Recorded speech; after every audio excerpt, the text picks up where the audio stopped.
turabaramukije mwese abakunzi b'ibiganiro byacu tubipfuriza kugirirwa neza n'Imana. Inyuma yaho wo bita Alexandre umwe mu barongozi b'ishengero Free Adventist ku rwego rw'isi yose asohoreye audio avuga ko ariko abeshuza inkuru yaciye hano ku rubuga rwacu. Ibyo navyo akaba ari byabereye ku ishengero ry'Abadventist mu Sindwi mu Kamenge ku isabato y'igenekerezo rya 29 ukwezi kwa gatandatu mwaka wa 2019.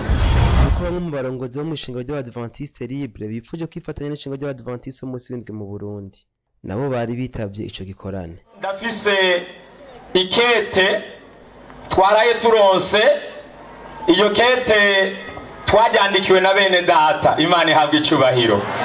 Bene data bo mwishengero rindi risenga ku munsi w'isabato nka twebwe, kandi riherekejwe n'amasinyatire y'abapastoro bejejwe muri iryo shengero n'ivyababa vyabo, hamwe n'abaserukira abakenyezi, hamwe n'abandi bashika ku 18 basinye bavuga bati twese nk'ishengero twarabikenguje, twarabisengeye, haciye igihe turaraba dusanga mwebwe natwe twizera bimwe, turi umugumwe, turaje tugomba kuba ubwoko bumwe na mwebwe.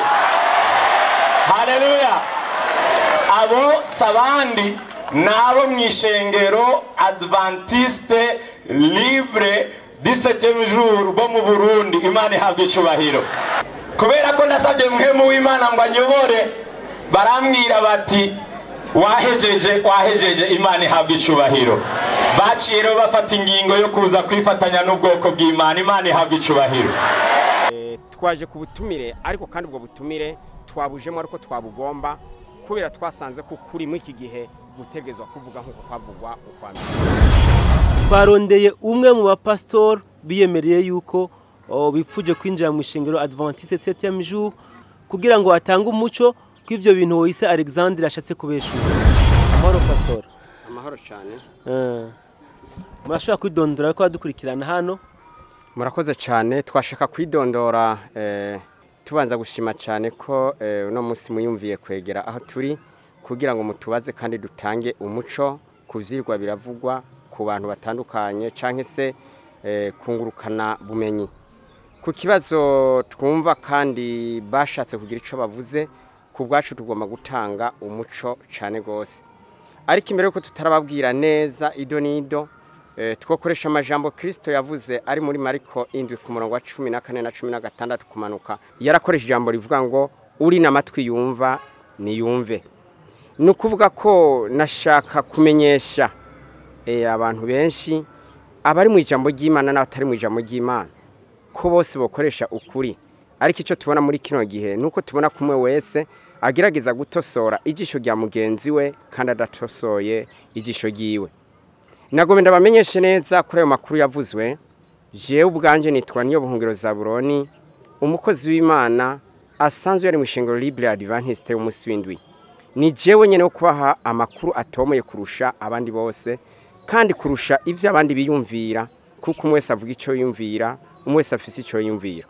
Nshaka kubabwira ukuri, kandi uko kuri wo kugira ko amakenga nibaza ko yobishiraho yiyumviriye, haba mu butungane n'ahandi twebwe twovyishura. Ku itarike 3 z'ukwezi kwa gatatu 2017 niho jewe ubwanje Pastor Niyobuhungiro Zaburoni natanguza ishengero Ibubanza Imatonge. Narindaye mvuye mu Rugombo ku Rusoro muri commune Rugombo, nabonanye n'umupastor Bizimana Salomo. Uwo nawe turaganira ari kumwe n'umupastor yitwa Dodoro Samuel twahorana muri Baptiste 17e jour. Acaramba ati Zaburoni inzira yabonetse, ngwino nkwereka ishengero ibonetse ryitwa Adventiste munsi w'indwi bidegembya. Acanyereka Bizimana Salomo. Umupapa Salomo ndamubona, burya turaganira, aravuga ati hari ishengero ryabonetse ryitwa Libre Adventiste y'umunsi w'indwi rikomoka i Texas muri Amerika. Ico gihe Bizimana Salomo pastori yarasanzwe hagariye ivyo bikorwa, twace tuganira ibitari bike ncangena muhira iwe. Ishengero ndarishima, tuganira ibitari bike, twumva ko ari imigigwa ijanye n'Abadventiste b'umunsi w'indwi. Nace ndambwira ko nduze iwacu Bubanza.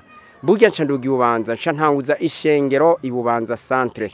Abantu baraboneka, mu wo mwaka nyene twace turonka amashengero ashika 5 ishengero ryo kuri centre Bubanza ishengero kandi ryo mu Gitanga ishengero ry'Irushiha n'ishengero ry'Igihanga mu nyuma tuca twugurura mu Ngara kuri centre nayi Bujumburaho twagiye kuronkaho abizera bakeya mu mwaka w'igihumbi kimwe mu mwaka w'ibihumbi 2019 murantunge.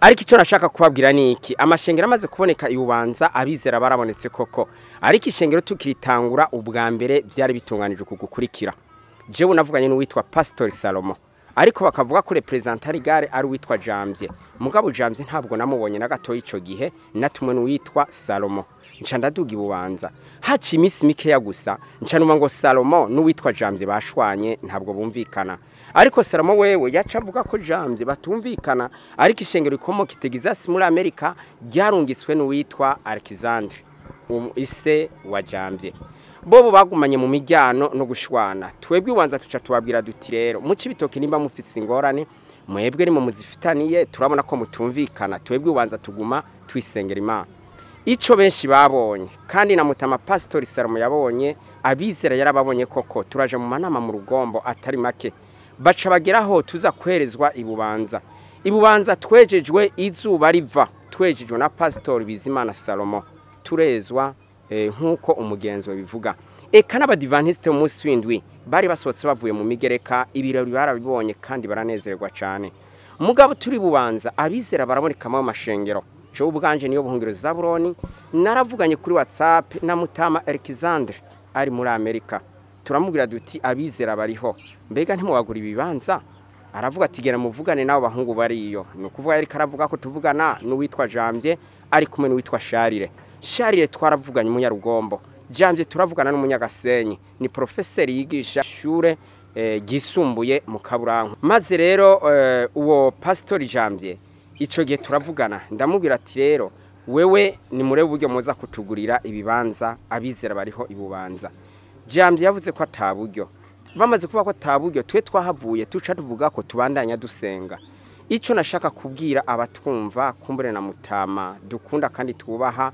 Alexandre arabizi neza ko niyo buhungiro Zaburoni izina ryanje ryakoreshejwe mu Burundi kandi no muri Amerika arabizi Jamvye yarashitse bubanza bazanye stati kuko hari habaye akagorane ko kutumvikana na Salomo turabaza duti mbega ufise stati sinye ninde maze ico gihe bakagorane gatoya bajamvye bavuga ko bafise stati isinye barayizana mu biro vya province ico gihe je niho narindi barayishiramo mugato babwira ko batatuyobora kugira batuyobora ariko babanza kutugurira ibibanza ntabwo Jamvye yigeze yumvira kutugurira ibibanza twe twaciye tuvuga duti ntabwo bikunda mu gihe mutotugurira ibibanza tubona ko ibintu bya bidatomoye neza twebwe twabandanije gusenga cyane mbere twari dukotesheje ishure ry'imyuga muri foyer ya Bubanza nta utabibonye twebwe abakristo bariho benshi cyane kandi bazane mu ishingo ry'abadivantiste mu munsi w'indwi eka ni isaha nyene ndiko ndabibabwira abo bizera bariho ico twashaka kubabwira ni giki ntitwumva igituma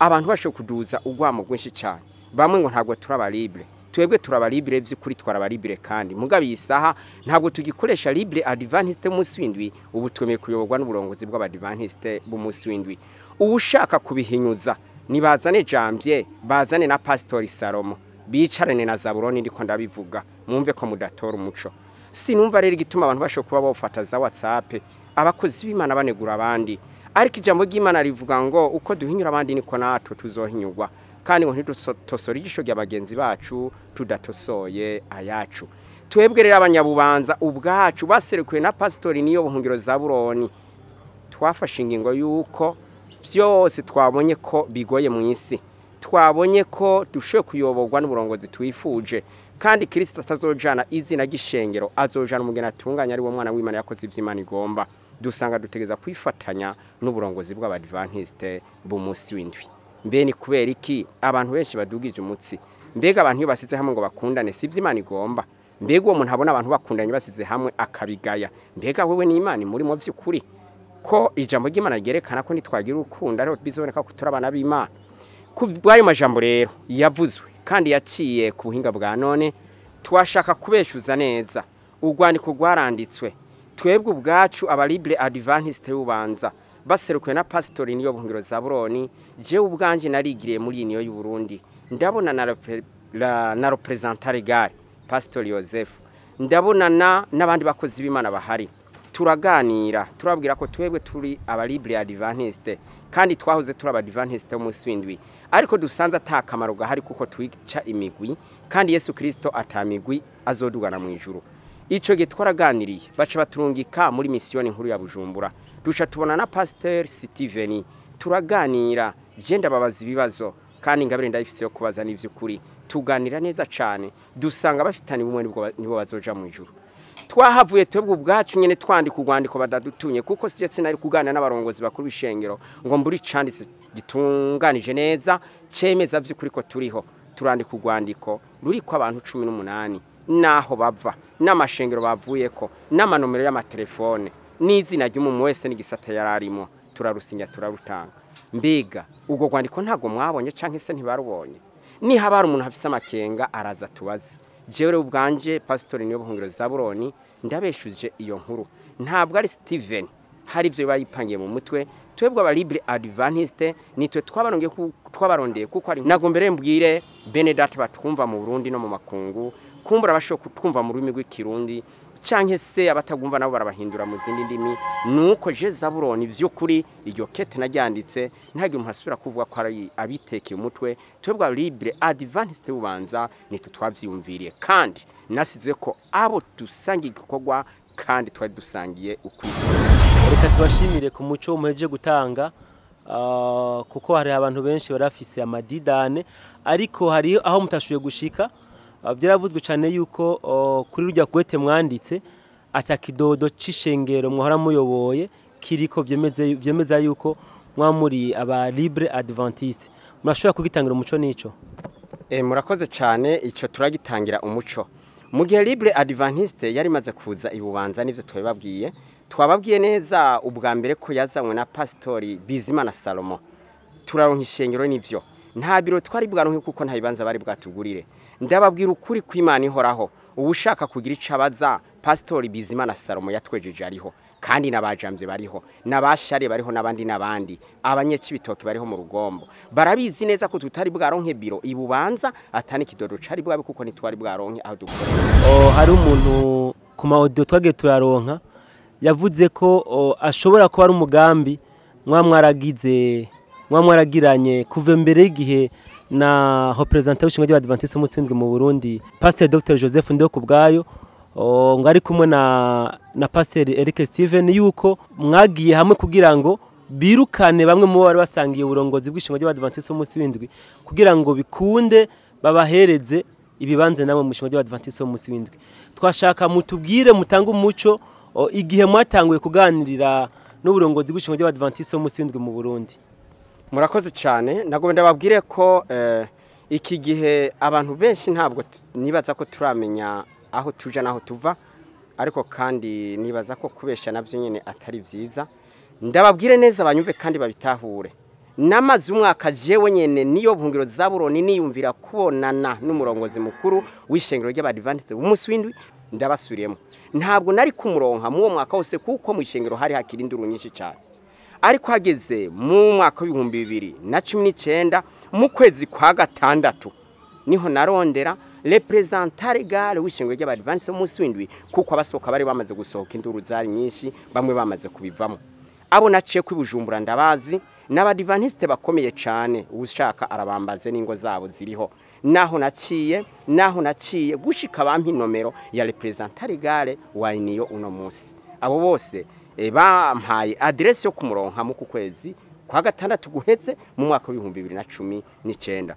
Buri yamaze kuvugana nabo nkaca mvugana na Steven mu kwezi nyene kwimpera z'ukwezi kwa gatandatu, niho yaca ntuma ngo nzanira abaserukira abandi rero kugira ngo tuvugane amenye ko ari ivyo. Ni Pasteur Steven wa misiyoni, abaserukira abandi naciye tubajana turabonana muri biro vya misiyoni kumutanga ku itariki 18 z'ukwezi kwa gatandatu 2019. Ubu tugeze mu kwezi kw'indwi, haheze ukwezi kumwe gusa kutarenga ngo kurenguke mbonanye na pastor representante Gale Joseph hamwe n'umukuru wa misiyoni Steven sinumva rero abantu aho babikura sindavyumva n'ukuri bose mbona ko naho vyoja mu buryo abantu bakwiye kuzofukama bagasenga kuko ndabona ko ikinyoma ari cyinshi muri bene data.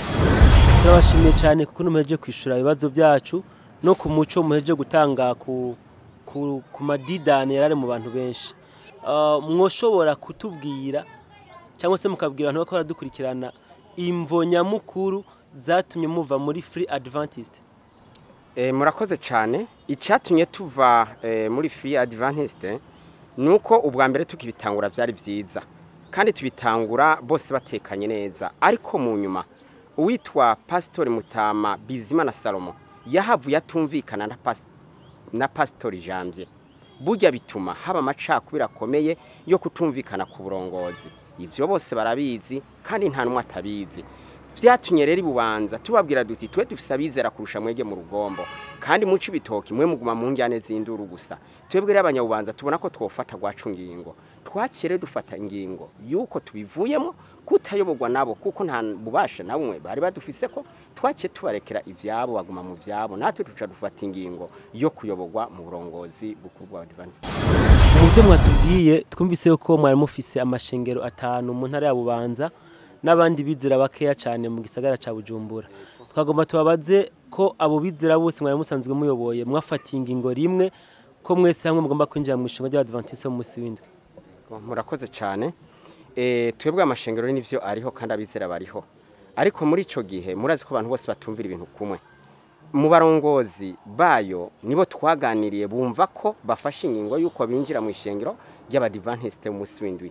Abo bizera dufise baracasengera yo basengera, ntabwo baziye rimwe kuko hari habakiri kumwe n'abandi bantu, ariko twebwe ku bwacu tubwira abatwumva n'abaduteza amatwi ko bofata inzira twebwe twafashe kubavyumva, abatavyumva nabo n'umwidegemvye wabo n'ukwemera kwabo. Turabashimiye cyane kuri umwanya mwaduhaye kugira ngo mushobe gutanga umuco kuri binabiriya bya bididaniye abantu benshi. Naje ndabashimiye cyane ko muyigoye mukaduha umwanya wo kugira ngo tugire ico tuvuze kuri ivyo, ahubwo ni mwadukenera n'ubundi munsi ku bibazo ivyo ari byo vyose bisa n'ibididaniye benshi kubijanye no kwinjira mu burongozi bw'Abadventist mu musi w'indwi, muraduhamagare mutubaze kandi naho cyo ikindi kibazo cyose gitanga umuco turiteguye ko muduhamagaye two kwitaba tukagira ico dushikije. Murakoze, Imana ibahezagire cyane. Amina amina. Turabashimiye mwese abantu mwadukurikiranye, tuyemera yuko ibi nibindi mwifuza kumenya ku muzo wa Pastor Zabiro n'abandi bari kumwe mu shingo ry'Abadventist mu musi w'indwi tuzokomeza kwibatohoreza. Mukomeze kugira ibihe byiza.